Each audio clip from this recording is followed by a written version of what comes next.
Hi guys.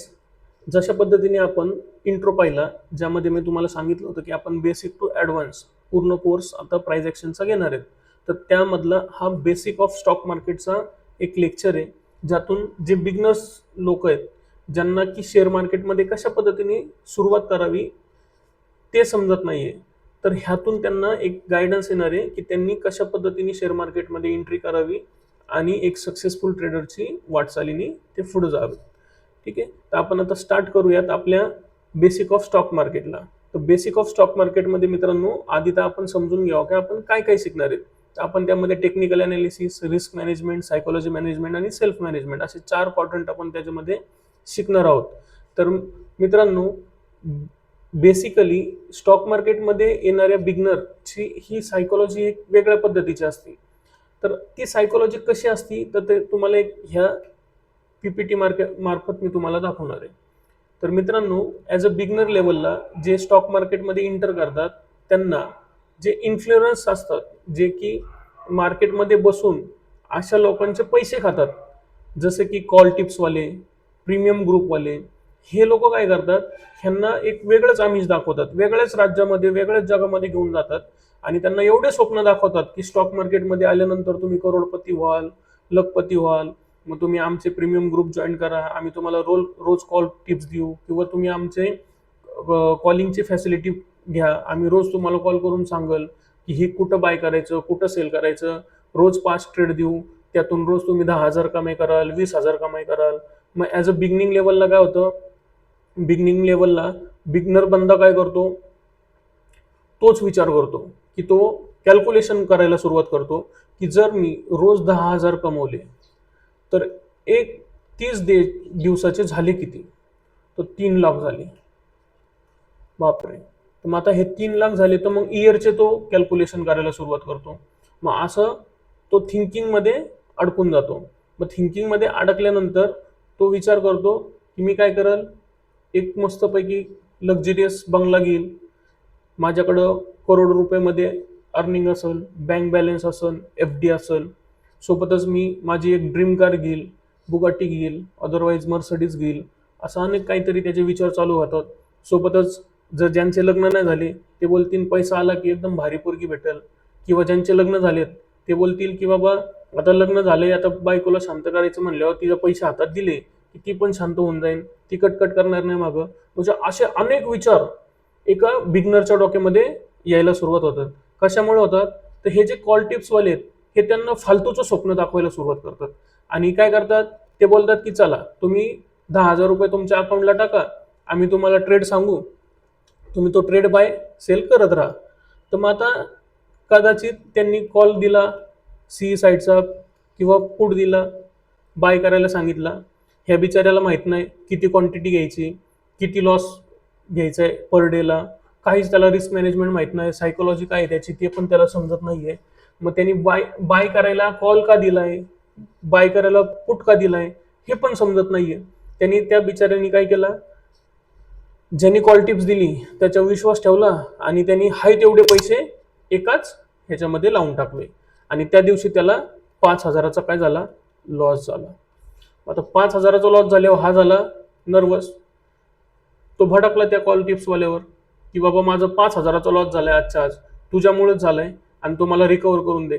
मग हा शातीर बंदा असतो, हा बोलतो सर टेन्शन घेऊ नका, काळजी करू नका, तुम्हाला उद्याच्या ट्रेडिंग सेशनला 5 काय 10,000 रिकवर करून देतो. मग हा बंदा पण त्याचा ऐकतो आणि काय बोलतो की ठीक आहे बाबा, नक्की करून द्या, आता माझ्याकडे 5,000 राहिलेत.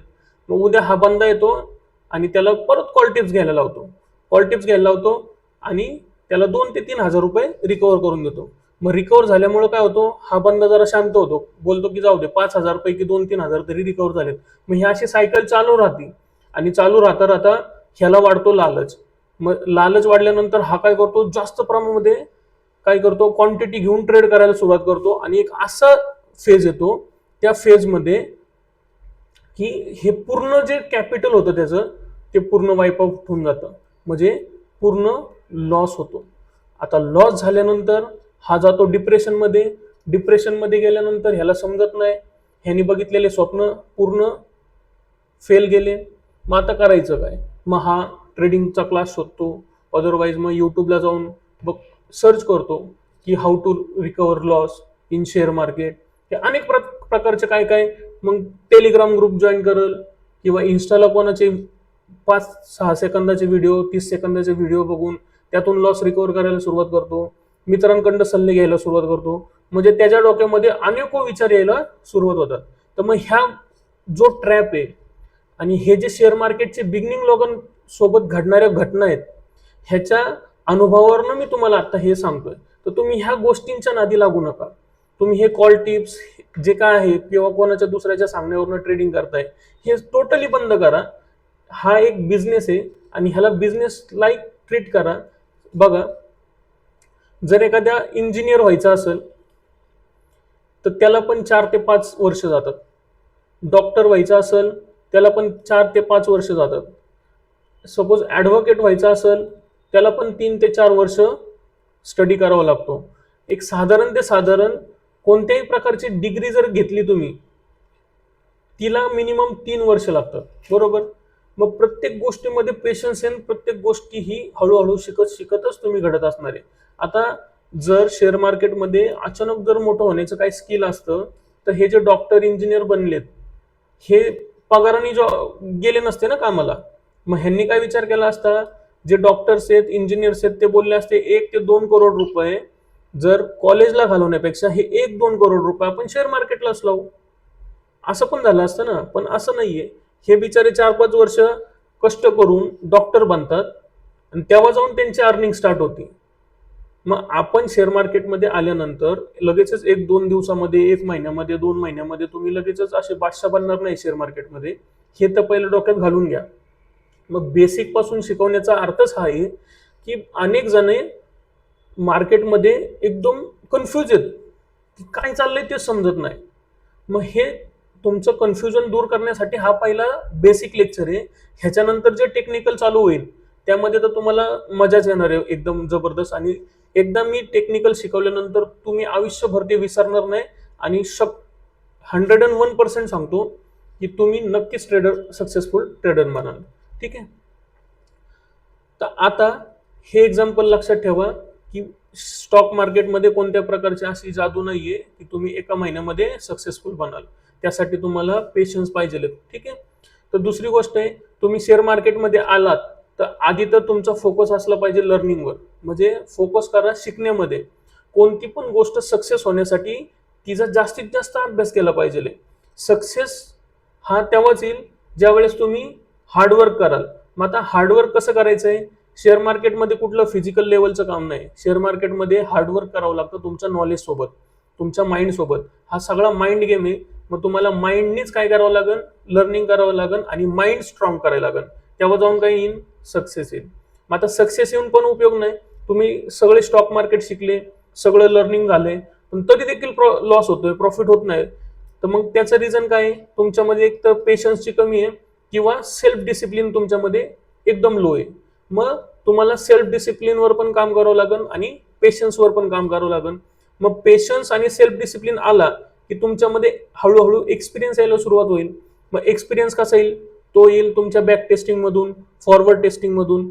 मग एक्सपिरियन्स आला की तुम्ही हळूहळू काय व्हायला लागेल, सक्सेसफुल ट्रेडर बनायला लागेल. कोणत्याही गोष्टीचा सक्सेस हा स्टेप बाय स्टेप येतो, अचानक येत नाही. आणि अचानक आलेली गोष्ट ही अचानक निघून जाते आणि ती जाताना आपल्यासोबत आपल्या पण काही गोष्टी घेऊन जाते. म्हणजे मेंटल पीस घेऊन जाणार आहे, कॅपिटल वाईप आउट करून घेऊन जाणार आहे. मग ह्याच्या काही गोष्टी आहेत, ह्या होऊ नये ह्यासाठी तुम्ही लर्निंगवर फोकस करा. तुम्हाला नक्कीच सक्सेस भेटेल. सक्सेस भेटल्यानंतर पेशन्स आणि सेल्फ डिसिप्लिन ह्या 2 गोष्टी खूप इम्पॉर्टंट आहेत. आणि एक्सपिरियन्सनुसार तुम्ही ऑटोमॅटिकली सक्सेसफुली ट्रेडर बनणार आहेत. तर आता तुम्हाला समजलं असेल की कॉल टिप्स का नाही घ्यायचे आणि मोठे मोठे स्वप्न बघा, पण त्यावेळेस बघा ज्यावेळेस तुम्ही मार्केटमध्ये येऊन लर्निंग करायला सुरुवात कराल. दुसऱ्याच्या खांद्यावर बंदूक ठेवून ट्रेडिंग करू नका. ठीक आहे. तर आता हे समजलं असेल. तर मग आता सक्सेसफुल होण्यासाठीचा आपल्याला काय पाहिजे, रोड मॅप हवा आहे. मग रोड मॅप काय, तर प्रत्येक गोष्टीसाठी एक गोल हवा आहे. ठीक आहे.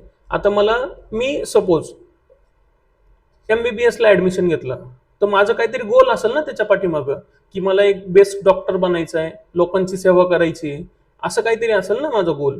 मग त्याच पद्धतीने शेअर मार्केटमध्ये तुम्ही आलात तर सगळ्यांचा एकच गोल असतो की पैसे कमवायचा. पैसे तर कमवणारच आहे, पण पैसे कमवण्यासाठी तुमच्याकडे पाहिजे ती स्किल. मग ते स्किल कशी येणार आहे, तर लर्निंग मधनं येणार आहे. मग मला काय करायचं आहे, गोल डिसाईड करायचा आहे. मग तो गोल काय असला पाहिजे, माझा गोल असला पाहिजे सक्सेसफुल ट्रेडरचा. मग सक्सेसफुल ट्रेडर कसं होणार आहे, त्याच्यासाठी तुम्हाला काय असला पाहिजे, एक तुमच्याकडं बेस्ट प्लान असला पाहिजे. ठीक आहे, बेस्ट प्लान असला पाहिजे. मग तो प्लान असूनच उपयोग आहे का, प्लान असून उपयोग नाही. तर त्या प्लानवर तुम्ही काय केलं पाहिजे, स्टडी केला पाहिजे, तो प्लान इम्प्लिमेंट केला पाहिजे. त्याच्यासाठी तुमच्याकडे असली पाहिजे बेस्ट प्रोसेस. पहा, जर मला आता घर बनवायचंय असं समजा, मला आता एक घर बनवायचंय, तर मग घर बनवण्यासाठी आता हा घर बनवणं हा काय माझा गोल आहे. ठीक आहे, मग आता घर बनवण्यासाठी फक्त स्वप्नात विचार करून होणार आहे का, तर नाही होणार. मग घर बनवण्यासाठी मला काय हवंय, एक पाहिजे लँड. ठीक आहे, मग जमीन असून पण उपयोग नाही. तर जमीन असून उपयोग नाही, तर मला काय करावं लागेल, त्याच्यासाठी प्लॅन बनवायला लागेल. मग तो प्लॅन कसा बनवणार, मी एखाद्या आर्किटेक्टकडे जाईल, त्याला सांगेल माझी जागा एवढी एवढी आहे, मला त्याच्यावर एक बेस्ट 1 BHK 2 BHK घर करून दे. मग तो तुम्हाला एक प्लॅन मध्ये काय देईल, तो तुम्हाला पूर्ण स्ट्रक्चर काढून देईल की तुमचं बेडरूम इकडं असेल, तुमचं किचन इकडं असेल, अशा पद्धतीने काय करेल तो प्लॅन देईल.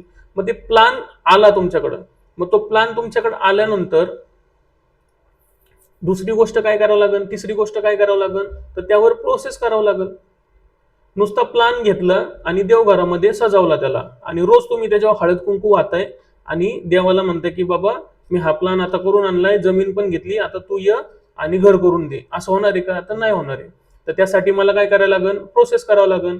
मग मला तिकडं बीम करावं लागतील, खड्डे करायला लागतील, अनेक काय गोष्टी असतील त्या करून मग मला काय होईल, शेवटला काय होईल, माझा गोल अचीव होईल. म्हणजे काय, माझं घर बनल, म्हणजेच काय सक्सेसफुल ट्रेडर होणार आहे. तर मग समजलं असेल आता तुम्हाला की मला पण शेअर मार्केटमध्ये एक गोल डिसाईड करायचा आहे. तो गोल असून उपयोग नाही, तर मला त्याच्यावर प्लान पण हवा आहे. तर मग नुसता प्लान घेऊन उपयोग नाही, तर मग मला त्याच्यावर प्रोसेस पण करावं लागेल. म्हणूनच काय सांगतोय की बिगिनिंग लेवलला फोकस करायचं आहे प्रोसेसवर आणि प्लानवर. ठीक आहे, मग आता प्लान काय आहे आणि प्रोसेस काय ते सगळं शिकवतो. पहा,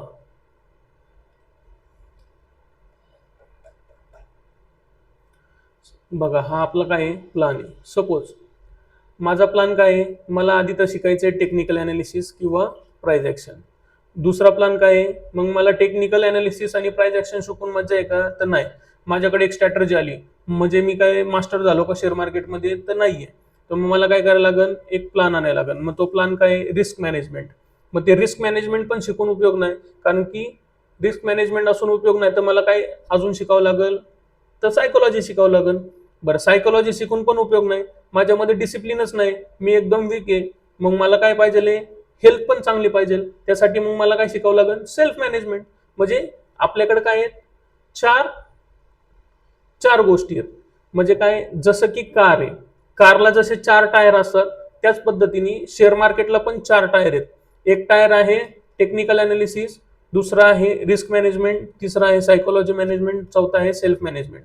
जर टेक्निकल अनालिसिस फेल असेल तर हे 3 टायर काहीच कामाचे नाहीत. म्हणजे ह्यापैकी कोणत्याही टायरमध्ये हवा कमी असेल तर तुमची शेअर मार्केटची गाडी योग्य दिशेने जाणार नाही, ती तुम्हाला सारखा खर्च काढत राहील, म्हणजेच काय, लॉस देत राहील. म्हणून काय करायचंय, हे 4 क्वाड्रंट काय करायचे आपल्याला शिकायचे एकदम बेस्ट पद्धतीने. तर आता आपण ते 4 क्वाड्रंट पैकी टेक्निकल अनालिसिस काय ते बघायला सुरुवात करू. तर मित्रांनो, टेक्निकल अनालिसिस म्हणजेच काय, तर टेक्निकल अनालिसिस म्हणजेच प्राइस ऍक्शन. प्राइस ऍक्शन म्हणजे काय, मुवमेंट ऑफ मनी, म्हणजे पैशाच्या मुवमेंटचा अभ्यास करणं म्हणजे प्राइस ऍक्शन. तर मला काय करायचंय, प्राइस ऍक्शन ह्या 2 प्रकारच्या असतात. तर बघा, प्राइस ऍक्शन 2 प्रकारच्या असतात, एक रेडीमेड स्ट्रॅटर्जी असती आणि एक प्राइस मेड स्ट्रॅटर्जी असते. रेडीमेड स्ट्रॅटर्जी म्हणजे काय, डायरेक्ट इंडिकेटर लावून ट्रेडिंग करणं. म्हणजे इंडिकेटरनी सांगितलं बाय करायचं तर बाय करायचंय, सेल करायचं तर सेल करायचंय. मग ते फक्त तो बंदा इंडिकेटरवर डिपेंड असतो, त्याचं काहीच डोकं त्याच्यात लावलेलं नसतं. दुसरं आहे प्राइस मेड स्ट्रॅटर्जी, मग आता काय प्राइस मॅच स्ट्रॅटेजी म्हणजे काय, तो बंदा फक्त प्राइस ऍक्शनवर डिपेंड असतो, म्हणजे त्याला सपोर्ट रेजिस्टन्स येतो, त्याला चार्ट पॅटर्न माहिती असतात, मग तो फक्त प्राइसच्या मुवमेंटवर नजर ठेवून ट्रेडिंग करत असतो. तर ह्या दोन प्रकारे प्राइस ऍक्शन मध्ये एंट्री केली जाते. तर मग आपल्याला काय करायचं, ह्या दोघांचं पण प्लस करायचं, म्हणजे कॉम्बो करायचं आहे. प्राइस ऍक्शन पण शिकायची, इंडिकेटर बेस पण शिकायची, जेणेकरून दोघांच्या पण कन्फर्मेशन मधनं आपण एक बेस्ट एंट्री प्लॅन करायची. ठीक आहे, तर आपण आता पुढे चालूया. इथपर्यंत समजलं असेल होप. हा, तर बेसिक ऑफ स्टॉक मार्केटमध्ये आपण आता ह्या काही गोष्टी शिकणार आहेत. ठीक आहे, तर बेसिक ऑफ स्टॉक मार्केट. तर आधी तर महत्वाचा प्रश्न हा आहे की शेअर मार्केट म्हणजे काय.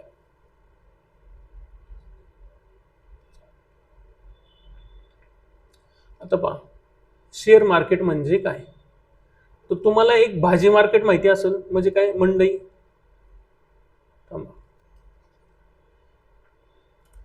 मार्केट म्हणजे काय, मंडई का.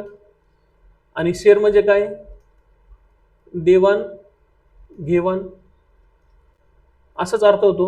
जर सपोज मला भाजी आणायची, तर भाजी आणायची, तर मग माझ्यासाठी काहीतरी स्पेसिफिक ठिकाण आहे का, म्हणजे की भाजी मार्केट. ठीक आहे, भाजी मार्केटला जाऊन मी काय घेईल, भाजी घेईल.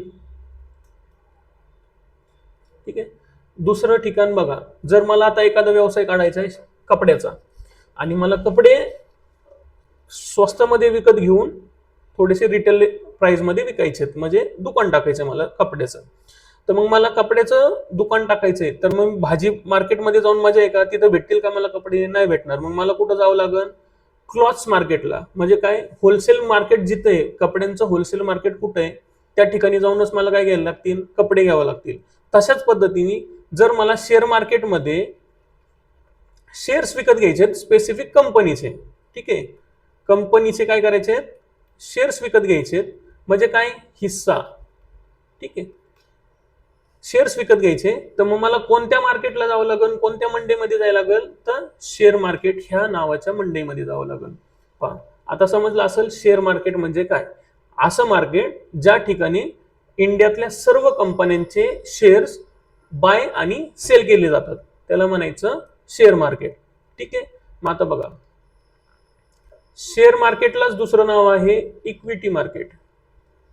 इक्विटी मार्केटलाच दुसरं नाव आहे स्टॉक मार्केट. स्टॉक मार्केटलाच दुसरं नाव आहे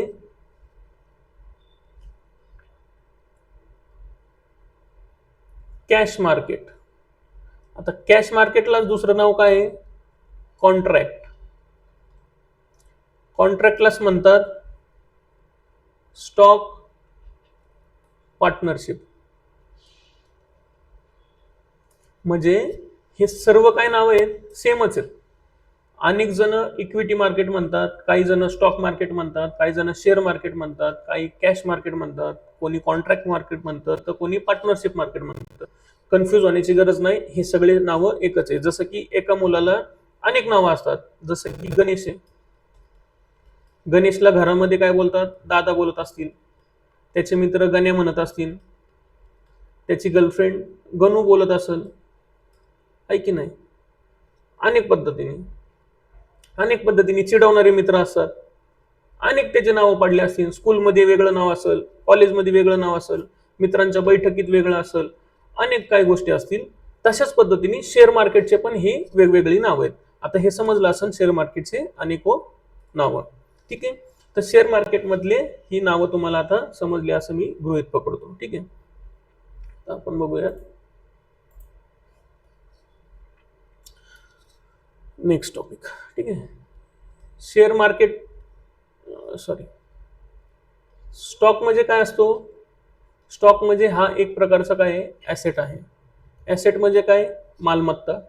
मग आता मालमत्ताचे पण प्रकार आहेत ना, मालमत्तेचे पण प्रकार आहेत.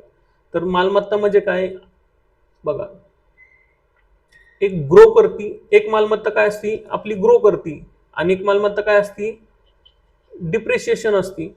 म्हणजे काय, ग्रो करणारी मालमत्ता कुठली, ते म्हणजे इक्विटी बाय केलं आपण, बॉन्ड घेतले, कॅशमध्ये इन्व्हेस्टमेंट केली आपण, है ना.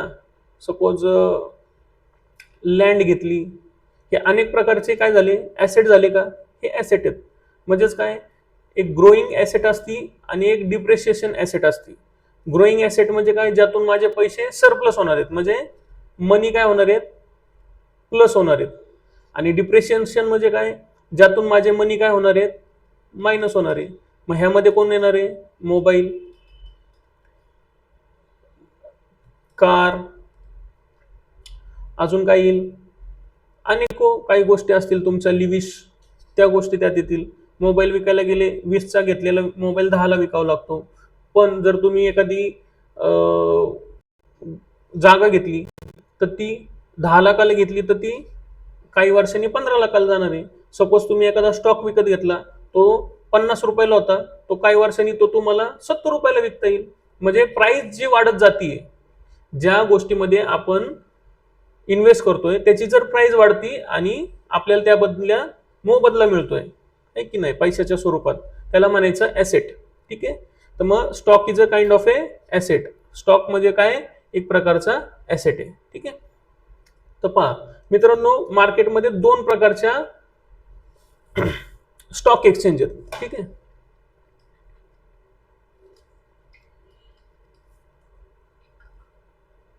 दोन प्रकारचे स्टॉक एक्सचेंज आहे.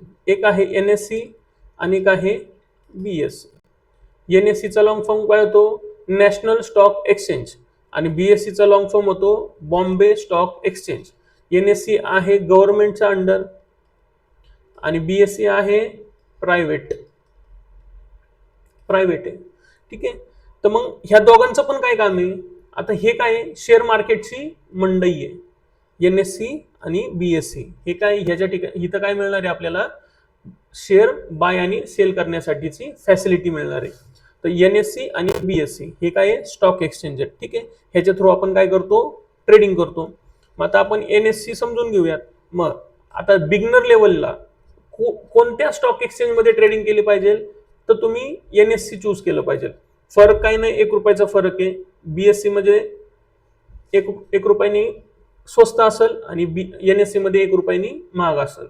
काय, सपोज आता HDFC आहे, तो BSE मध्ये कितीला असेल, 1500ला असेल, तर तोच NSE मध्ये कितीला असेल, 1501 रुपयाला असेल.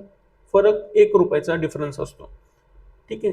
पण हिथं सिक्युरिटी जास्त आहे कारण की हा गव्हर्नमेंट अंडर आहे, आणि हिथं थोडीशी इनसिक्युरिटी आहे कारण की हे प्रायव्हेट आहे. मग इथं हर्षद मेहता येतात. ठीक आहे. मग आता बघू आपण NSEचं कार्य. ठीक आहे. NSE काय काम करते, तर पहा मित्रांनो, NSE हे काय, आपण आत्ताच पाहिलं की शेअर मार्केटचं एक प्रकारचं हब आहे, ज्यामधून आपण स्टॉक बाय आणि सेल करणार आहेत. मग आता NSE कडे फक्त तेवढंच काम आहे का बाय आणि सेल करण्याचं, तर नाही. तर मग NSE कडे भरपूर काम आहेत. तर मग NSE ने काय केलं, ती कामं डिवाइड केलीत. ठीक आहे. जसं पद्धतीने आता तुम्ही सेबी ऐकत असाल, तर सेबीला कोणी कॉन्ट्रॅक्ट दिलाय, NSE वाल्यांनी. मग NSE वाल्यांनी काय बोलले की बाबा सेबी वाल्यांनो, तुम्ही जो काही शेअर मार्केटमध्ये फ्रॉड होतो, तो फ्रॉड काय करा, तुम्ही बंद करा आणि तुम्ही त्याच्यावर वॉच ठेवा की कोणी फ्रॉड नाही केला पाहिजे. जसं की ब्रोकरनी पण फ्रॉड नाही केला पाहिजे, कोणत्या लोकांनी पण फ्रॉड नाही केला पाहिजे. जर फ्रॉड झाला तर सेबी काय करतं, त्यांच्यावर सक्त कारवाई करतं. ठीक आहे. तर मग NSE काय, एक स्टॉक एक्सचेंज आहे, त्याच्या थ्रू आपण बाय सेल करणार आहे. म्हणजे काय, त्याच्यातले आपण त्याच्यामध्ये अनेक कंपन्या आहेत. ठीक आहे.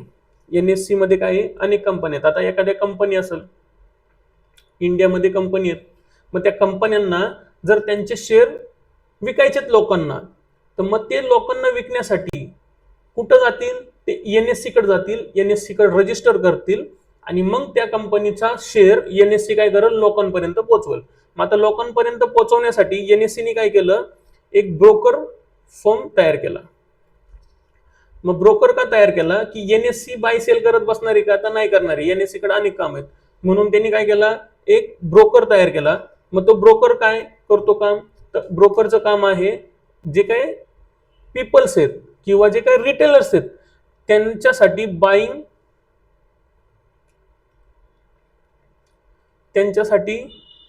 बाय अँड सेल ची फॅसिलिटी उपलब्ध करून द्यायची. मग ब्रोकर मध्ये कोण कोण येतं, ब्रोकर मध्ये येतो झिरोदा, ऐकला असन, नंतर एंजल, अलायन्स ब्लू आहे, धन आहे, अनेक ब्रोकर आहेत. तर आपण एक जस्ट एक्झाम्पल घ्यायचं आहे, झिरोदा आणि एंजल आहे. ठीक आहे. मग एनएससीने कोणाकडे काम सोपवलंय? ब्रोकरकडे. मग ब्रोकर काय करतो? बाय आणि सेलची फॅसिलिटी उपलब्ध करून देतो. ठीक आहे. मग ब्रोकर थ्रू आपण काय करणार आहे? ट्रेड करणार आहे. ब्रोकर थ्रू आपण काय करणार आहे? ट्रेड घेणार आहे.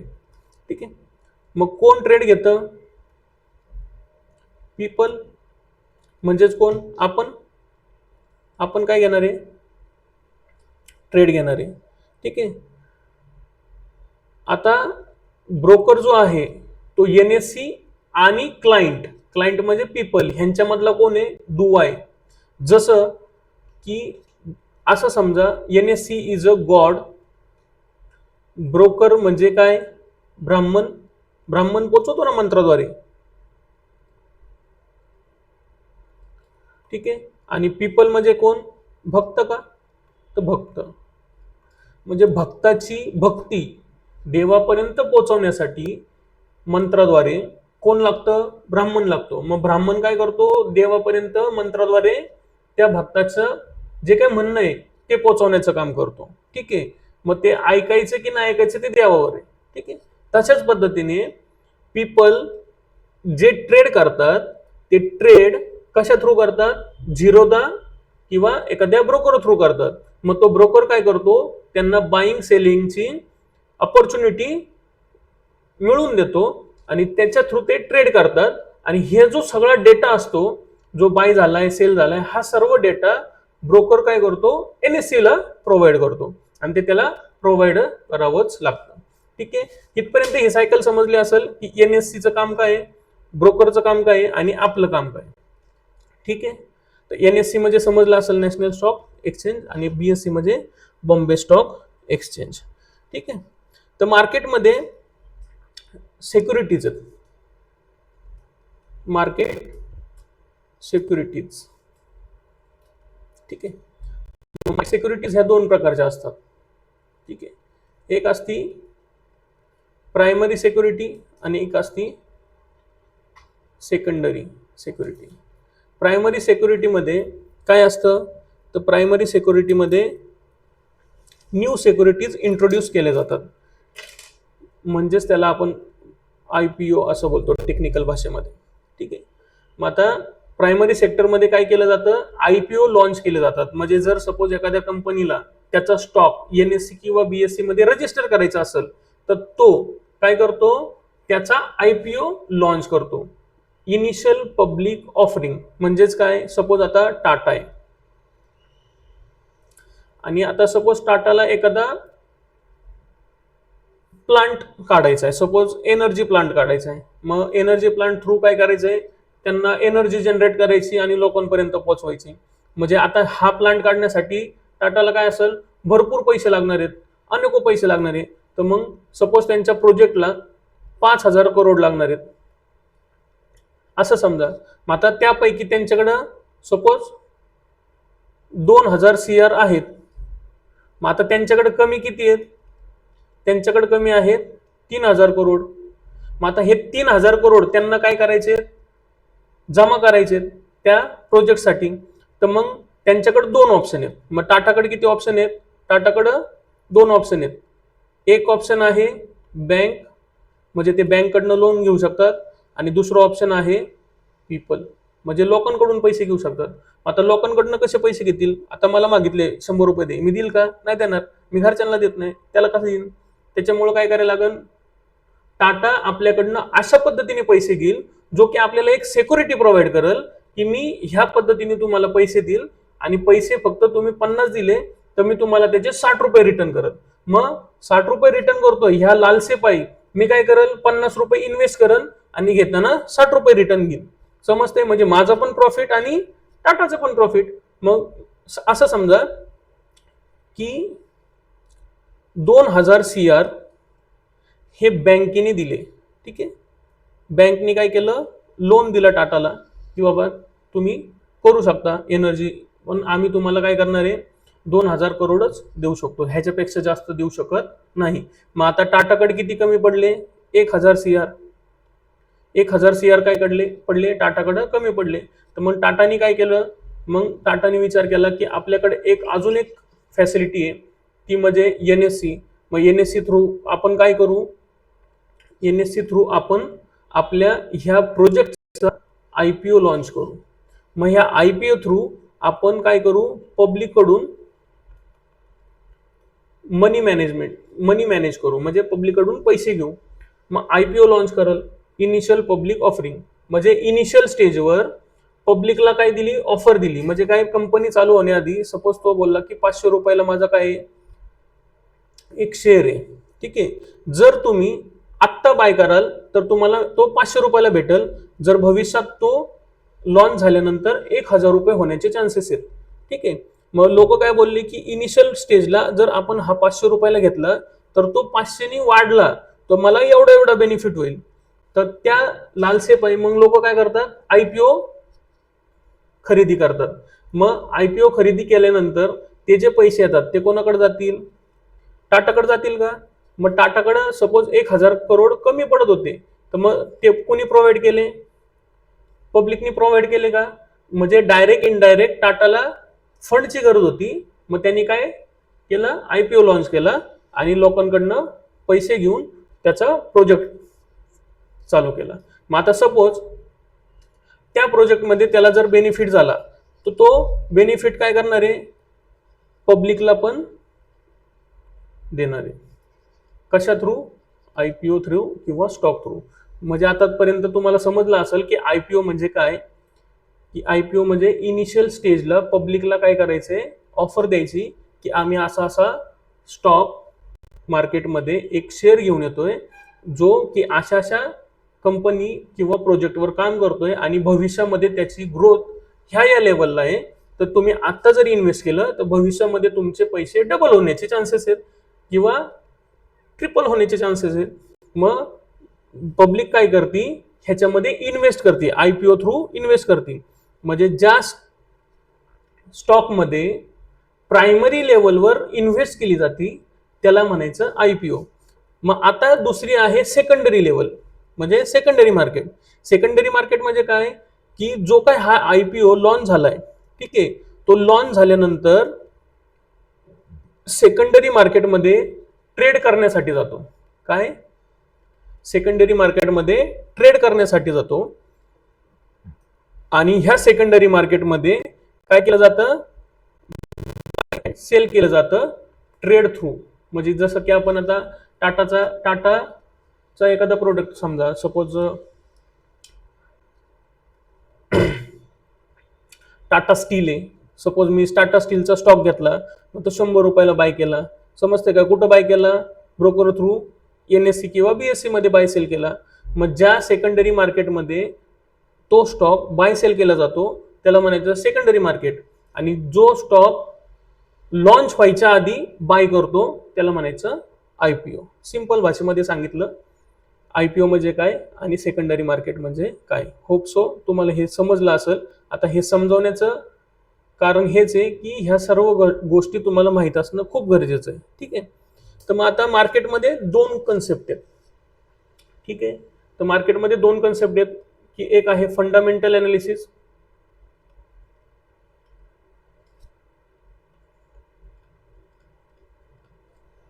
आणि दुसरा आहे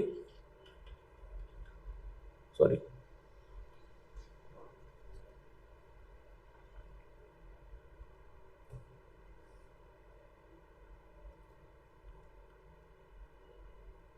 अरे भाई क्या कर रहा है, दुसरा आहे टेक्निकल एनालिसिस.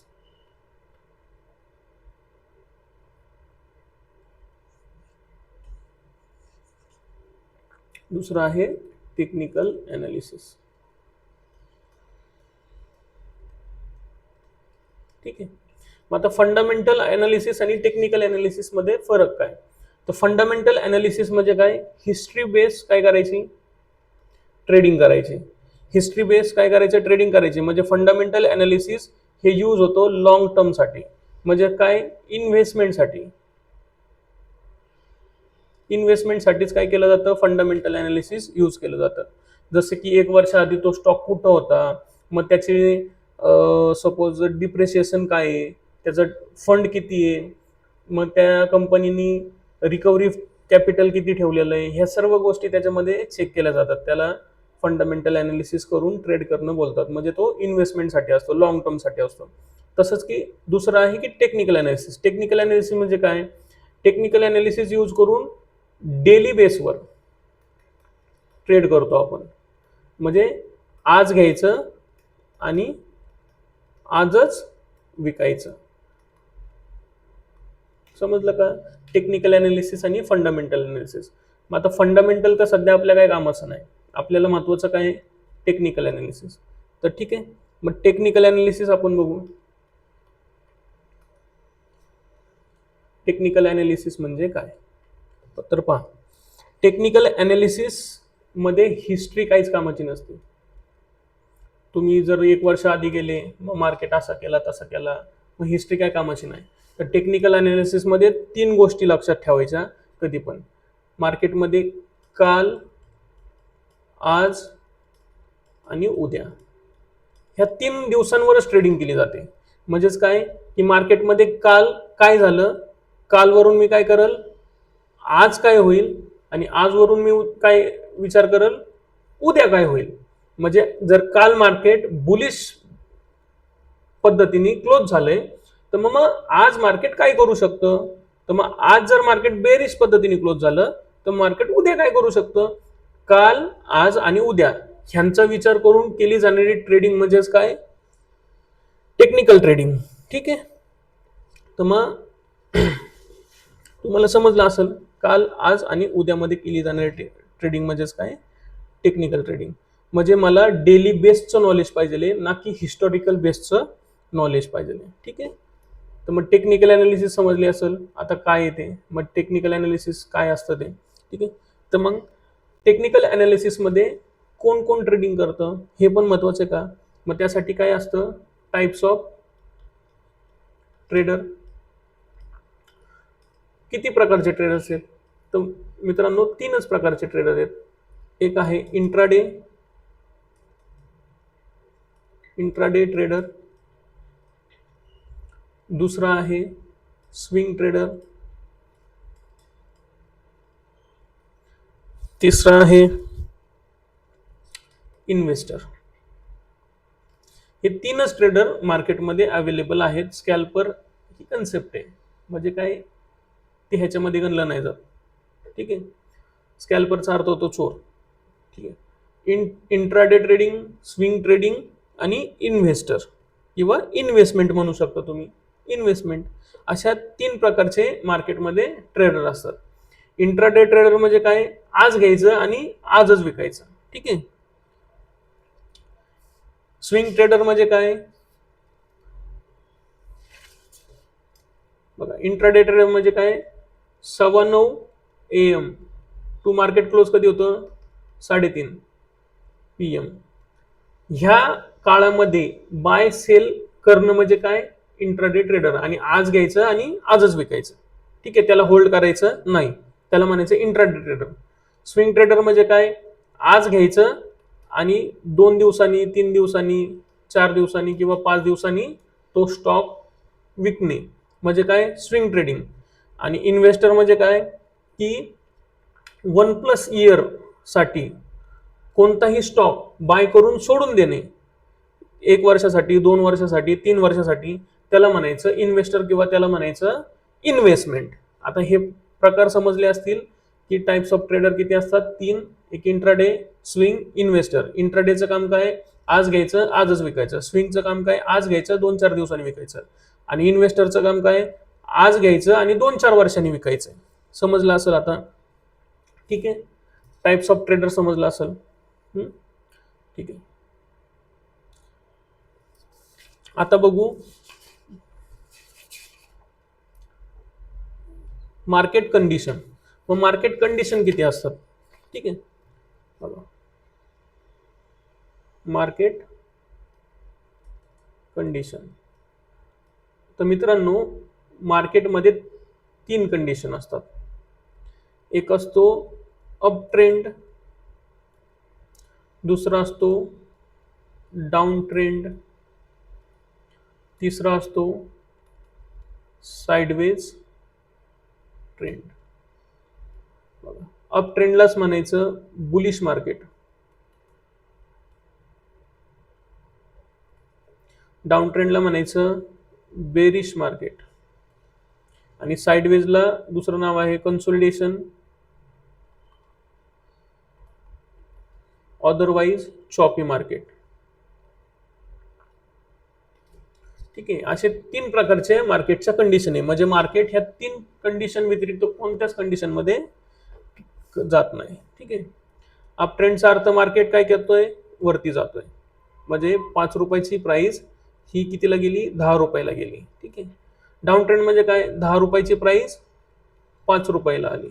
ठीक आहे, म्हणजे प्राइस घसरली, प्राइस चढली, म्हणजे डाऊन ट्रेंड. आणि साइडवेज म्हणजे काय, 5 रुपये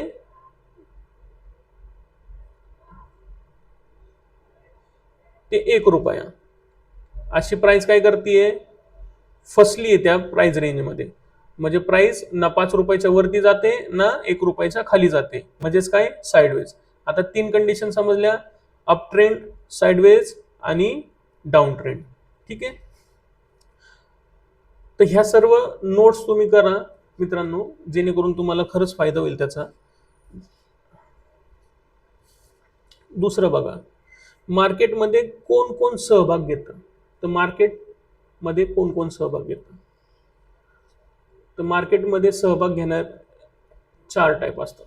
ठीक आहे, मार्केटमध्ये कोण कोण सहभाग घेतात. एक असतो HNI,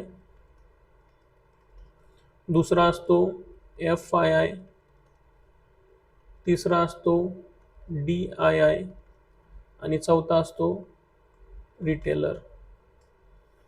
तर पहा, HNI म्हणजे काय, हाय नेटवर्थ इन्व्हेस्टर. FII म्हणजे काय, फॉरेन इन्स्टिट्यूट इन्व्हेस्टर. DII म्हणजे काय, डोमेस्टिक इन्स्टिट्यूट इन्व्हेस्टर. आणि रिटेलर म्हणजे काय, 10 ते 15 हजाराचं कॅपिटल घेऊन ट्रेड करणारे म्हणजे रिटेलर. ठीक आहे, 1 करोडच्या आतमधले. बघा, HNI म्हणजे काय, हाय नेटवर्थ इन्व्हेस्टर. ह्याच्यामध्ये कोण येतं, ह्याच्यामध्ये एक बिग संस्था येतात, जसं की LIC वाल्या, बँकिंग वाल्या, अशा बिग बिग संस्था काय असतात, ह्यूज मनी घेऊन शेअर मार्केटमध्ये ट्रेडिंग करतात. दुसरं आहे FII म्हणजे काय बघा, हा आपला भारत आहे असं समजा. FII म्हणजे काय, भारताच्या बाहेरच्या, जसं की UK, USA, Japan, China, France, त्याच्यानंतर श्रीलंका, हे जे काही देश आहेत. FII म्हणजे काय, भारताच्या बाउंड्रीच्या बाहेरचे जे काही कंट्री आहेत, त्या कंट्र्यांमधले ज्या काही कंपन्या आहेत, त्या कंपन्यांनी भारतामध्ये केलेली इन्व्हेस्टमेंट म्हणजेच काय, FII. ठीक आहे, फॉरेन इन्स्टिट्यूट इन्व्हेस्टर. ठीक आहे, आता DII म्हणजे काय, तर DII म्हणजे काय बघा, DII म्हणजे काय, भारताच्या बाउंड्रीच्या आतल्या कंपन्या, जसं की टाटा, रिलायन्स, महिंद्रा अँड महिंद्रा, अजून काय असतील त्या XYZ कंपन्या. ह्या कंपन्यांनी काय, भारताच्या आतमध्येच इन्व्हेस्टमेंट करणे. म्हणजे भारताच्या बाउंड्रीच्या आतमध्ये ज्या कंपन्या आहेत त्यांनी भारताच्या स्टॉक एक्सचेंजमध्ये इन्व्हेस्टमेंट करणे, म्हणजेच काय, DII, डोमेस्टिक इन्स्टिट्यूट इन्व्हेस्टर. आणि रिटेलर म्हणजे काय, जे की स्मॉल कॅपिटलनी ट्रेडिंगला येतात. काय करतात, स्मॉल कॅपिटल घेऊन ट्रेडिंग करतात. ठीक आहे, आता बघा, FII एंट्री करताना सपोज घेऊन येतात, आता तुम्ही बघत असाल FII डेटा, तर त्याच्यामध्ये ते घेऊन येतात 2000 CR. कधी कधी ते पैसे काढतात 6900 CR, म्हणजे ते इन्व्हेस्टमेंट केलेले असतात त्यांनी, म्हणजे एवढ्या पैशाने ह्यूज मनीने येतात. DII पण येतात 1000 करोडनी, 2000 करोडनी, हे पण येतात 1000, 2000, 3,000 करोडनी. मग आता बघा, हे ते 3 लोक आहेत जे की ह्यूज मनी घेऊन येतात आणि आपण किती घेऊन येतो रिटेलर? 10,000, 20,000, 30,000, 1,00,000 एवढे पैसे घेऊन येतो. आता ह्यांच्या पैशा पुढं आपले पैसे काय आहे? चिल्लर आहे ना. जसं की ह्यांनी आता सपोज एखाद्या स्टॉकमध्ये 2,000 करोड टाकले, तर तो स्टॉक कसं काय करेल? तो स्टॉक अप ट्रेंड जाईल. आणि आपण टाकले 10,000 तर काय करेल? तो जागेवरून हलणार पण नाही. म्हणून सांगायचा उद्देश हा आहे की जे हे लोक करतात त्यांना आपल्याला काय करायचंय? रिटेलरनी काय करायचं? DII, FII आणि HNI यांना काय करायचं? फॉलो करायचं. म्हणजे काय? त्यांचे फुटप्रिंट फॉलो करायचे की ते कुठे इन्व्हेस्टमेंट करतात आहेत, किती इन्व्हेस्टमेंट करतात आहेत, कोणत्या स्टॉकमध्ये करतात आहेत, ह्याचा अंदाज घेऊन आपण पण काय करायचं? त्यांच्या पाठीमागं चालायचं. त्यांना भांडायचं नाही. कारण की आपल्याकडे तेवढं कॅपिटल नाही 10,000 घेऊन. आता सपोज काय काय बिगिनिंग लेवलला लोक बोलतात मार्केट वर चाललंय. आता वर चाललंय याचा अर्थ ह्यांनी काहीतरी तिथं बाईंग केली असेल, आहे की नाही? तर मग आपल्यातले काही जण विचार करतात की नाही नाही आता मार्केट इथनं खाली येणार आहे. अरे भाऊ 10,000 घेऊन आलाय तू, तू काय विचार करतो खाली येणार आहे? चाललंय ना मार्केट वरती तर वरती चल ना. असं समज की FII DI वाले मार्केट खाली घेऊन येणे म्हणजे अजिबात इंटरेस्टेड नाहीये. ठीक आहे. तर मग आपण आपलं डोकं लावण्यापेक्षा आपण आपले कॅपिटल सेफ ठेवण्यासाठी आपण ह्यांच्या थ्रू ट्रेडिंग करू. ठीक आहे. समजलं असेल आता तुम्हाला की कोण सहभाग घेतं मार्केटमध्ये. ठीक आहे. तर मित्रांनो आता बघू आपण इंडेक्स. इंडेक्स म्हणजे काय? इंडेक्स म्हणजे काय? एक प्रकारचं जाळं. इंडेक्समध्ये एक प्रकारचं जाळं असतं. तर बघा, प्रत्येक कंट्रीची एव्हरी कंट्री हॅव्हिंग इंडेक्स. म्हणजे जसं की USAचं असेल काय? डाव जोन्स. ठीक आहे. तसं जपानचं काय माहिती असेल, ऑस्ट्रेलियाचं असेल, चायनाचं असेल, है ना. हे अनेक प्रकारच्या देशामध्ये त्यांची एक स्पेसिफिक इंडेक्स आहे. त्याच पद्धतीने आपल्या इंडियाची कोणती इंडेक्स आहे? तर ती आहे निफ्टी 50. निफ्टी 50 ही आपल्या इंडियाची काय आहे? इंडेक्स आहे. तर इंडेक्स काय आहे? तर इंडेक्समध्ये इंडियामधल्या 50 टॉप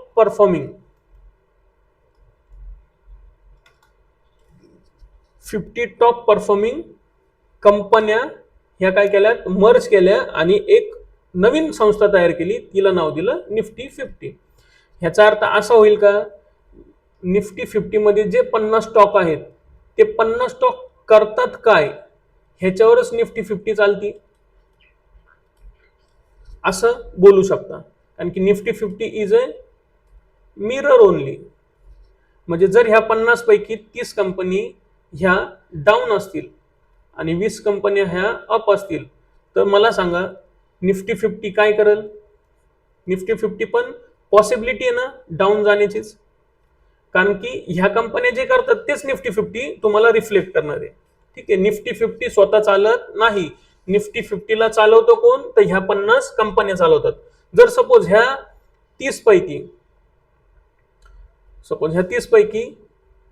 35 कंपन्या 50 पैकी 35 कंपन्या ह्या अप ट्रेंड आहेत आणि 15 कंपन्या ह्या डाऊन आहेत, तर मला सांगा निफ्टी काय परफॉर्म करेल? निफ्टी पण काय करेल?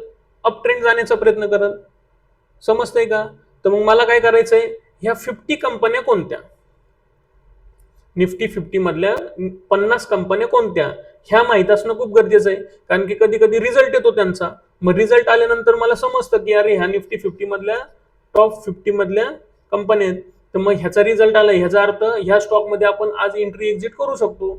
जर त्याचा बॅड रिझल्ट आलाय तर डाऊन साईडला एंट्री करू आणि चांगला रिझल्ट आलाय तर अप साईडला एंट्री करू. म्हणजे तुमचा एक ट्रेडिंग स्ट्रॅटर्जी पण बनली काही ही तुमची एक ट्रेडिंग स्ट्रॅटर्जी पण बनली. मग त्याच्यासाठी मला काय माहिती पाहिजे? निफ्टी 50 मध्ये टॉपेस्ट कंपन्या कोणत्या? मग तुमचा होमवर्क काय आहे? तर तुम्ही आता निफ्टी 50च्या टॉपेस्ट 50 कंपन्या काढायच्या आणि कोणत्या कंपनीला किती वेटेज आहे ते बघायचं. मग हाय वेटेज वाल्या कंपन्या टॉपला काढायच्यात आणि लो वेटेज वाल्या खाली राईट डाऊन करायच्यात. आता हे राईट डाऊन केल्याशिवाय तुम्हाला पाठ होणार नाही आणि ते पाठ करत बसण्याची गरज पण नाही. आणि हे माहीत असणं गरजेचं आहे, कारण की न्यूजमध्ये सर सपोज आलं HDFC चा रिझल्ट खराब आलाय, आता HDFC निफ्टी 50 मध्ये पण काम करते हाय वेटेज मध्ये आणि बँक निफ्टी मध्ये पण काम करते हाय वेटेज मध्ये. आता फक्त एक HDFC बँक जी की दोन्ही पण इंडेक्सला खाली घेऊन येण्याची कॅपॅसिटी ठेवते, म्हणजे एवढं तिचं वेटेज आहे. म्हणजे म्हणून तुम्हाला सांगितलं की ही तुमची ट्रेडिंग स्ट्रॅटेजी बनू शकते. म्हणून तुम्ही काय करायचं आहे, निफ्टी 50 मध्ये असलेल्या टॉप 50 कंपन्या कोणत्या आहेत त्या सर्च करायच्या आणि तो तुमच्यासाठी एक होमवर्क आहे. ठीक आहे. आता इंडेक्स पण समजला असेल तुम्हाला, इंडेक्स म्हणजे काय. ठीक आहे. तर आता आपण बघू नेक्स्ट टॉपिक. ठीक आहे.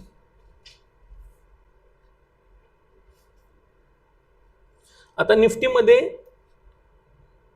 ट्रेडिंग स्टाईल काय असते ते बघू आपण. सॉरी, ट्रेडिंग मध्ये ट्रेडिंग स्टाईल काय असते आपण ते बघू. ठीक आहे.